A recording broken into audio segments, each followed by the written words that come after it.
Hello friends, नमस्कार। मैं सिकंदर कुमार आप सभी का स्वागत करता हूं। फ्रेंड्स, हम लोग का एक न्यूज़पेपर सीरीज चल रहा है जिसमें हम लोग हिंदुस्तान, दैनिक जागरण और प्रभात खबर के जो इम्पोर्टेंट न्यूज़ होंगे, इम्पोर्टेंट आर्टिकल होगा, उसको जो हम लोग बीपीएससी परीक्षा के दृष्टिकोण से जो भी महत्वपूर्ण आर्टिकल होगा, हर वीडियो में लगभग 8 से 10 आर्टिकल महत्वपूर्ण होता है जो कि हमारे परीक्षा के दृष्टिकोण से महत्वपूर्ण होता है। और बाकी न्यूज़ भी होता है, लेकिन उसको हम लोग को नहीं देखना है। पेपर तो सभी के लिए होता है, लेकिन हम लोग को एज ए स्टूडेंट क्या चाहिए पेपर से, उन सभी आर्टिकल को एक जगह संग्रह करके हम लोग उस पर एनालिसिस करेंगे। एनालिसिस करके हम समझने का प्रयास करेंगे कि ये बीपीएससी कहाँ कहाँ से क्वेश्चन उठाती है। ठीक है, तो चलिए आज शुरू करते हैं। आज है 10 जून। ठीक है, आज है 10 जून 2021। तो आज देखिए जो है मानसून 48 घंटे में बिहार पहुँचेगा। मतलब और सब पिछले 6 वर्ष के दौरान जो है सबसे पहले मानसून आ रहा है ना। 11 जून की शाम से 12 जून की शाम तक पूर्णिया के रास्ते प्रवेश कर सकेगा मानसून। ठीक है, मानसून का प्रवेश अब बिहार में होने लगा है। येलो अलर्ट जारी हो चुका है। 2 दिनों में भारी वज्रपात का खतरा है ना, भारी वज्रपात हो सकता है। येलो अलर्ट जारी कर दिया है। येलो अलर्ट जो है लेकर किसी भी आपदा को लेकर के अलर्ट जारी किया जाता है। येलो अलर्ट, रेड अलर्ट, ये सब है ना, सभी अलर्ट का अपना अपना मीनिंग होता है। ठीक है, तो ये है आपका। तो ये जो 6 साल बाद समय से पहले सूबे में प्रवेश करेगा मानसून। 6 साल में ऐसा पहली बार है। जब 2015 में देखिए जो है प्रवेश किया था 22 जून को, 22 जून को, 16 में किया था 17 जून को, 17 में 18 जून, 16 जून को, देखिए 18 में 25 जून को, और 2020 में अब करने जा रहा है 13 जून को बिहार में मानसून प्रवेश करने जा रहा है। ठीक है, प्री मानसून बारिश से कई नदियों का जलस्तर बढ़ गया। प्री मानसून बारिश का मतलब होता है कि मानसून के आगमन से पहले कुछ थोड़ा बहुत बारिश होती है। अभी जो बारिश हो रही है वो उसको हम प्री मानसून बारिश कहेंगे, जिससे कुछ कोसी रीजन में जो भी नदियां हैं वो नदियां में जो है जलस्तर बढ़ गया है। ठीक है, तो ये है प्री स्तर। इसमें और है, अभी बागडोगरा तक पहुँच चुका है मानसून। और बिहार, पूर्णिया के रास्ते बिहार में अब प्रवेश जो है 13 जून को बिहार में प्रवेश कर जाएगी। ठीक है, तो ये है। अब अगला आर्टिकल है, देखिए कोरोना की तीसरी लहर छोटी व कमज़ोर रहने की संकेत है। कोरोना का जो तीसरी लहर आने वाली है उसके बारे में ये जो है कहा जा रहा है कि जो है ये कमज़ोर रहेगा, छोटा रहेगा। कोरोना वायरस के संक्रमण की तीसरी लहर को लेकर जताई जा रही है तमाम चिंताओं और आशंकाओं के बीच राहत भरी ये खबर है। ये खबर जो है भारतीय प्रौद्योगिकी संस्थान है ना, IIT के विशेषज्ञों का कहना है कि जो है तीसरी लहर छोटी और कमज़ोर हो सकेगी। विशेषज्ञ तीसरी लहर की जो है मॉडलिंग कर रहे हैं। अगले सप्ताह इस पर विस्तृत रिपोर्ट जारी करेंगे। ठीक, ये चीज़ है इसमें आपको बताया जा रहा है।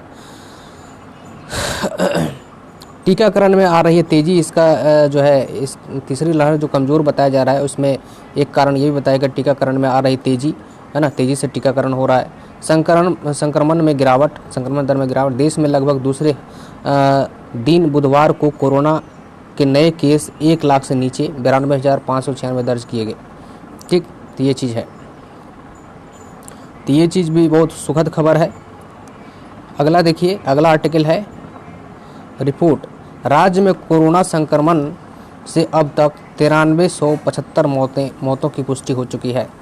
बिहार सरकार के जो स्वास्थ्य मंत्रालय है, स्वास्थ्य मंत्रालय का एक रिपोर्ट है, उसमें कहा गया है कि पहली और दूसरी लहर दोनों, कोरोना के पहली और दूसरी लहर को मिलाकर के कुल 9375 मौतों की पुष्टि हो चुकी है। बिहार में कोरोना की पहली और दूसरी लहर के बीच अब तक इससे 9375 मौतें हुई है। आधिकारिक तौर पर यह कहा गया है। इसकी पुष्टि स्वास्थ्य विभाग ने की है। इनमें से 3737 मृतक के परिजनों को मुख्यमंत्री सहायता कोष से 4-4 लाख रुपया भी दिया जा चुका है। ये भी इस रिपोर्ट में कहा गया। बुधवार को स्वास्थ्य विभाग के अपर सचिव प्रत्यय अमृत ने ऑनलाइन प्रेस कॉन्फ्रेंस में इस बात की जानकारी दी। ये समझ गए। अगला है, इसी में देखिए ब्लैक फंगस। कोरोना के साथ साथ अब ब्लैक फंगस ने भी जो है दस्तक दे चुका है। तो ब्लैक फंगस जो है, जो कि आँख को जो है आँख की रोशनी छीन लेती है यह बीमारी। तो ये कोरोना से जो ठीक हो रहे हैं उनको शुगर बीमारी था, और जो कोरोना से ठीक हो रहे हैं उनको ये ब्लैक फंगस हो रहा है अधिकतर। तो ब्लैक फंगस से भी जो है 55 लोगों की मृत्यु अभी तक हो चुकी है। स्वास्थ्य विभाग के अपर मुख्य सचिव अमृत प्रत्यय ने बताया कि राज्य में ब्लैक फंगस से अब तक 513 मामले सामने आए हैं, इनमें से 368 इलाज जारी है, 90 स्वस्थ हो चुके हैं, जबकि 55 मरीजों की अब तक मौत हो चुकी है ना।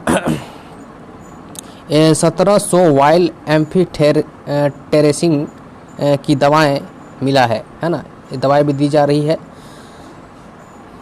इसकी इलाज जो है IGIMS, PMCH, Pawapuri medical college, Bhagalpur medical college है ना, ये सब मेडिकल कॉलेजों में, NMCH नालंदा मेडिकल कॉलेज जिसको कहते हैं, में इलाज चल रहा है। इसमें सरकार के द्वारा जो है ब्लैक फंगस की दवा कोसोकोनजोल की खुराक दी जा रही है। ठीक है,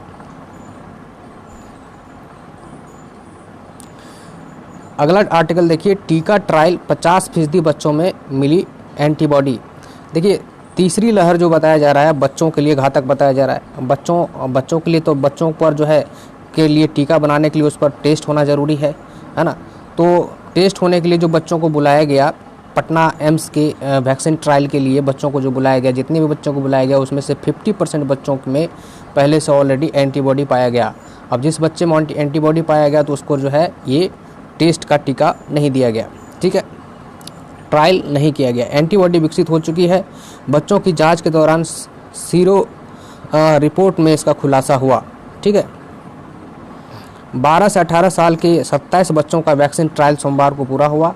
इसमें से एंटीबॉडी जो है आधे बच्चों में जो है करीब आधे बच्चों में एंटीबॉडी थी, इस कारण उन्हें टीके का डोज नहीं दिया गया। एम्स के विश्वस्त आधिकारिक सूत्रों को माने तो 50 से 60% बच्चों में एंटीबॉडी पाई गई है, यानी शरीर में पहले से कोरोना के खिलाफ प्रतिरक्षा प्रणाली सशक्त हो चुकी है ना। एंटीबॉडी का मतलब ये है कि प्रतिरक्षा प्रणाली उसका सशक्त हो चुका है कोरोना से लड़ने के लिए। लेकिन इसमें जो है डॉक्टर CM सिंह अधीक्षक पटना एम्स के हैं, इन्होंने क्या कहा, इन्होंने कहा ट्रायल में शामिल होने आए 12 से 18 साल के कुछ बच्चों की जांच में एंटीबॉडी पाई गई। ऐसे बच्चों को कोवैक्सीन टीके का ट्रायल नहीं किया गया है। पहले से एंटीबॉडी रहने के टीके की ज़रूरत नहीं होती है। ट्रायल में सिर्फ उन्हीं बच्चों को शामिल किया गया जिनमें एंटीबॉडी नहीं पाई गई है। ठीक है, ये चीज़ इन्होंने कहा। लेकिन फिर भी जो है बताया कि अभिभावकों को बच्चों के प्रति जो है विशेष सावधानी बरतनी होगी। एंटीबॉडी है फिर भी, क्योंकि जो है यह वायरस जो है अपना म्यूटेंट चेंज कर रहा है, म्यूटेंट चेंज करके जो है दूसरे रूप में आकर के वो प्रभावित कर सकता है। ठीक है, इसलिए जो है सावधानियां भी बरतनी ज़रूरी है। अगला देखिए, अगला आर्टिकल है मुहिम, प्रदेश के स्कूलों में लगेगी टीकाशाला। प्रदेश के जितने भी स्कूल हैं है ना, पंचायत स्तर के जो भी स्कूल हैं सारे स्कूलों में टीकाशाला लगेगा। टीकाशाला का मतलब ये है कि उन स्कूल से जुड़े हुए जितने भी छात्र छात्राएं हैं, टीचर शिक्षक और स्कूल के छात्र छात्राओं के अभिभावक अगर चाहें तो जो है उस टीकाशाला में आकर के टीका ले सकते हैं। तो ये जो है सरकार की अभी एक मुहिम है। राज्य भर के चिन्हित स्कूल में चिन्हित किया गया है। चिन्हित स्कूल में टीकाशाला का आयोजन होगा, जिसमें 18 पार के सभी सरकारी और निजी स्कूलों के शिक्षक है ना, सभी निजी स्कूल के भी शिक्षक वहाँ पर आकर के टीका ले सकते हैं। 18 से ऊपर की और स्कूल के कर्मचारी, उनके सभी परिजन, जो छात्र छात्राओं के परिजन, अध्ययनरत छात्र छात्राओं के इच्छुक अभिभावक भी टीके लगाए जाएंगे। इसको लेकर बुधवार को शिक्षा विभाग के अपर मुख्य सचिव संजय कुमार तथा स्वास्थ्य विभाग के अपर मुख्य सचिव प्रत्यय अमृत ने संयुक्त रूप से सभी सिविल DM और सिविल सर्जन और जिला शिक्षा पदाधिकारी को टीकाकरण करने का आदेश जारी किया। ठीक है, आदेश जारी में ये हुआ, सभी प्रखंडों के चिन्हित स्कूलों में 2 चरणों में लगेगी टीकाशाला है ना। चिन्हित स्कूल चिन्हित किया जाएगा, सभी प्रखंड के चिन्हित स्कूलों में ये चिन्हित किया जाएगा और वहाँ पर टीका लगेगा। दूसरे चरण में नामांकित बच्चों के अभिभावकों को लगेगा टीका। पहले चरण में जो है सभी प्रखंडों के चिन्हित स्कूलों में 2 चरणों में लगेगी टीका। पहले चरण में जो है और जो स्कूल के कर्मचारी हैं, शिक्षक हैं और छात्र छात्राएं हैं उनको लगेगा, और दूसरे चरण में नामांकित बच्चों के अभिभावकों को लगेगा अगर वो चाहें तो, अभिभावक अगर चाहें तो। ठीक है, ये है। अगला देखिए, अगला आर्टिकल है बिहार के सभी आंगनबाड़ी केंद्र स्कूल से जुड़ेंगे, पढ़ाएंगे शिक्षक। ये बहुत अहम कदम है, बड़ी कदम है सरकार के द्वारा। इसमें ये कहा गया है कि जो भी आंगनबाड़ी केंद्र स्कूल से दूर अवस्थित है, स्कूल से जुड़ा हुआ नहीं है या स्कूल के प्रांगण में नहीं है, तो वैसे आंगनवाड़ी केंद्र नज़दीक के किसी स्कूल से संबद्ध हो जाएंगे, जुड़ जाएंगे, और उस स्कूल के जो एक शिक्षक होंगे उनका नाम नामित किया जाएगा उस आंगनवाड़ी केंद्र के लिए, जो कि प्री शिक्षा के लिए आंगनवाड़ी केंद्र पर वो जाएंगे और बच्चों को प्री शिक्षा देंगे। राष्ट्रीय शिक्षा नीति 2020 का जो है प्रस्ताव है, जो है 5+3+3 है ना, और +2 है ना। जो राष्ट्रीय शिक्षा नीति जो है 5+3+4 के फॉर्मूले को पुष्टि करने के लिए राज्य सरकार ने एक अहम कदम बढ़ा दिया। इसमें जो है आंगनबाड़ी में जो है मिनिमम 3 वर्ष के आयु के बच्चे आंगनबाड़ी में पढ़ते हैं, तो वहाँ पर जो है इस तरह के हर आंगनबाड़ी केंद्र को किसी नज़दीकी स्कूल से जोड़ने का जो है ये पहल किया गया है। आंगनबाड़ी केंद्र स्कूल से जुड़ेंगे और वहाँ पर पढ़ाएंगे शिक्षक, जिस शिक्षक का नाम वहाँ पर नामित होगा। हर आंगनबाड़ी केंद्र के लिए एक शिक्षक होंगे नामित, जो नज़दीकी स्कूल, जिस स्कूल से वो संबद्ध होगा उस स्कूल का शिक्षक नामित होगा, और उसकी जिम्मेदारी होगी कि वो आंगनबाड़ी केंद्र पर जा कर के बच्चों को कभी कभी पढ़ाएं। आंगनबाड़ी केंद्र में 3 साल की उम्र में जाएंगे बच्चे, 3 साल की उम्र में बच्चे जो है आंगनबाड़ी केंद्र में जाएंगे। ठीक है, तो यही है।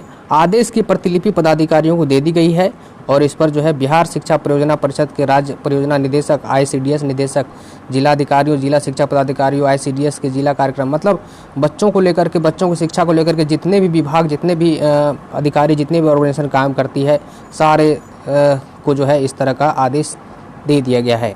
ठीक है, यह कार्रवाई राष्ट्रीय शिक्षा नीति 2020 के कार्यान्वयन के तहत की जा रही है। उसी को कार्यान्वयन करने के लिए है ना, इम्प्लीमेंट करने की दिशा में एक कदम है।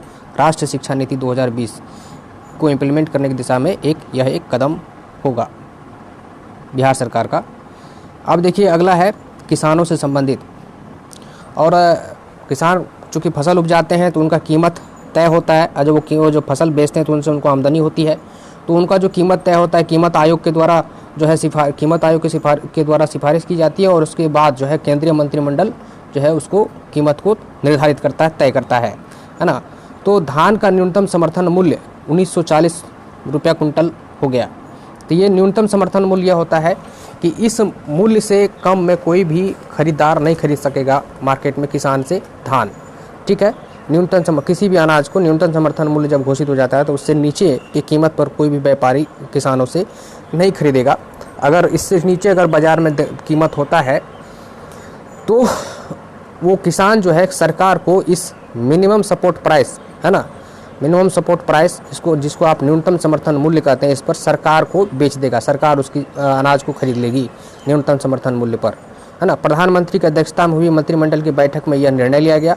दलहन, तिलहन, मक्का आदि के MSP में भी वृद्धि की गई है। MSP मतलब मिनिमम सपोर्ट प्राइस।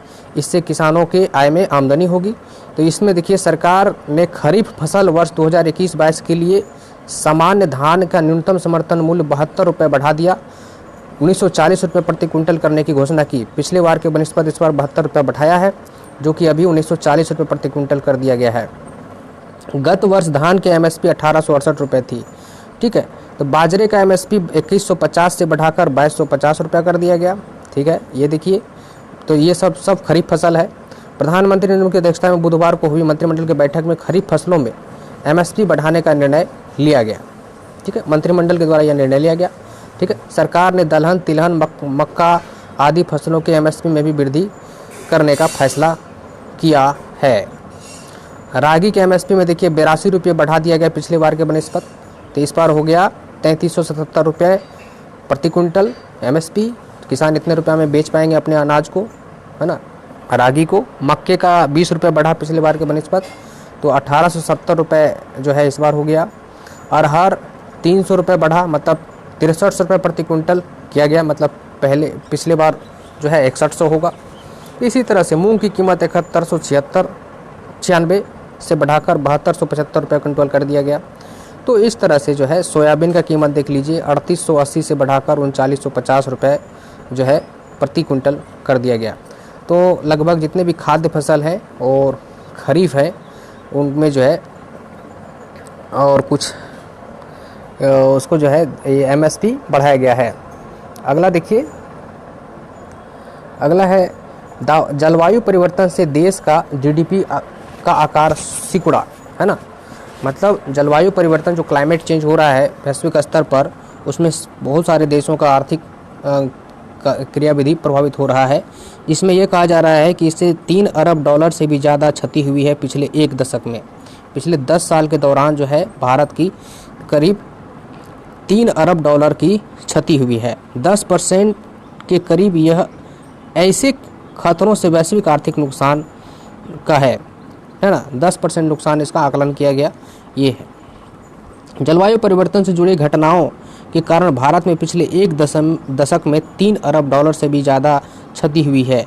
यह ऐसे खतरों के वैश्विक आर्थिक नुकसान का करीब 10% है। मतलब वैश्विक आर्थिक नुकसान जितना हुआ है उसका जो है उसका अगर परसेंटेज निकालें तो भारत का जो नुकसान हुआ है वो 10% हुआ है। यही चीज़ में कहा गया है, सिर्फ और सिर्फ जलवायु परिवर्तन के कारण, है ना। उष्मा बढ़ गया, ताप बढ़ गया, है ना, प्रदूषण बढ़ गया, जिसके कारण जो है आर्थिक नुकसान हुआ है। जलवायु खतरा सीधे भारत की GDP को चोट पहुंचा रहा है। दुनिया में एक बड़े थिंक टैंक ODI का ये रिपोर्ट है, ये दुनिया का एक बड़ा थिंक टैंक है ODI, अपनी ताज़ा समीक्षा में यह दावा किया कि इसमें यह आशंका जताई जा रही है कि आने वाले समय में क्षति और भी बढ़ सकती है। समझे, खतरा बढ़ता दिख रहा है। तो क्या बढ़ता दिख रहा है?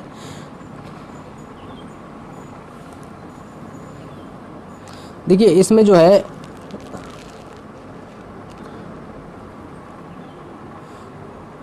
स्वच्छ हवा, अधिक ऊर्जा, सुरक्षा और तेज़ी से रोजगार सृजन जैसे तत्काल लाभ मिलते हैं।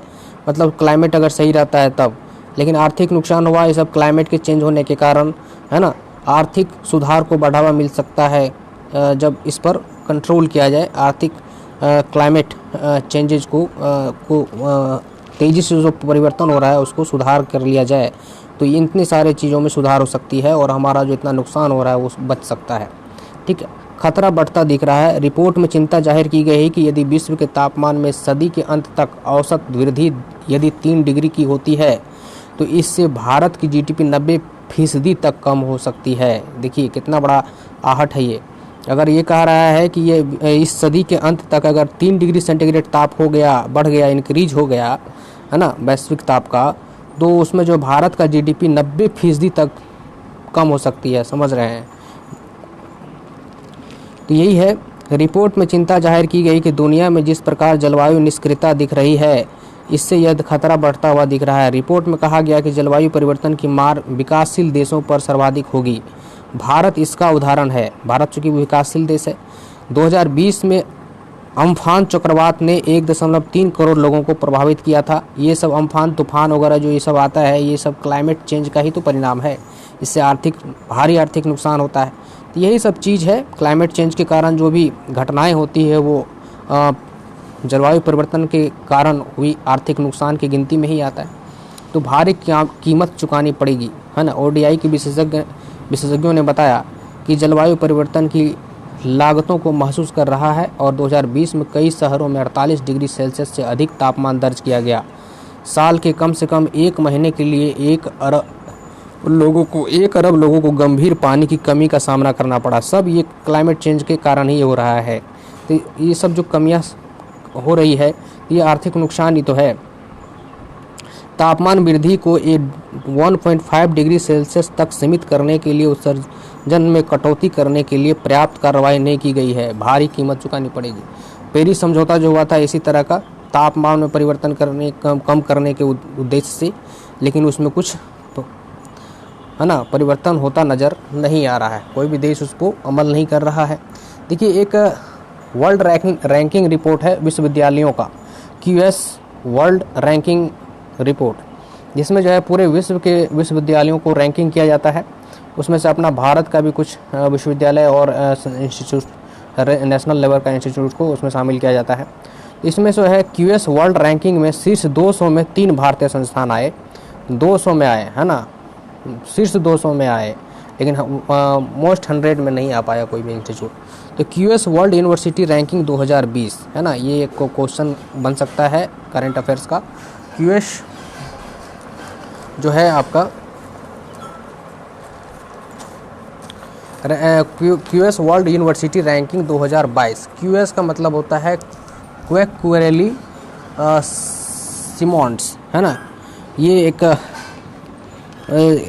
रिपोर्ट जारी करती है विश्वविद्यालयों का रैंकिंग का।